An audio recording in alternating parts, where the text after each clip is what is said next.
Voici mes livres du moment. Oui. J'exerce ma liberté d'expression et mon libre arbitre en lisant plusieurs livres en même temps.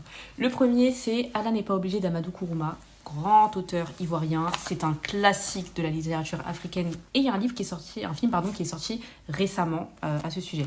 Très rapidement, on a Birahima qui est un petit garçon au destin quand même assez compliqué. Sa mère est morte, un handicap suite à une excision. Et suite à la mort de sa mère, il se retrouve chez sa tante au Libéria.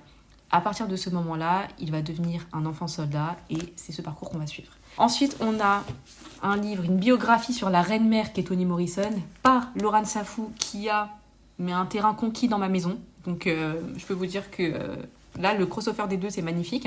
Donc, c'est une biographie romancée. Le principe de la biographie romancée, c'est que c'est pas juste une biographie documentaire. Là, Laurent Safou va créer un roman, un récit et des dialogues à partir de la vie de Toni Morrison, de vraiment démystifier Toni Morrison dans le sens où pouvoir suivre toute sa vie, son évolution dans ce roman à lire d'urgence. Et le dernier, c'est Mes étoiles noires en images de Lilian Thuram. C'est donc à la bibliothèque. En fait, je l'ai feuilleté. Je pensais pas du tout l'emprunter parce que vous avez vu tout ce que j'ai à lire. Voilà.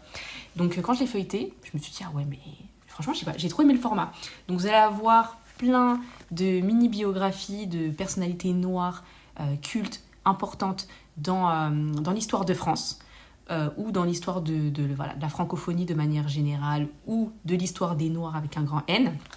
Par exemple, vous avez le portrait de la reine Anne Dinga, donc reine angolaise, qui a su justement par ses talents de négociatrice protéger son royaume.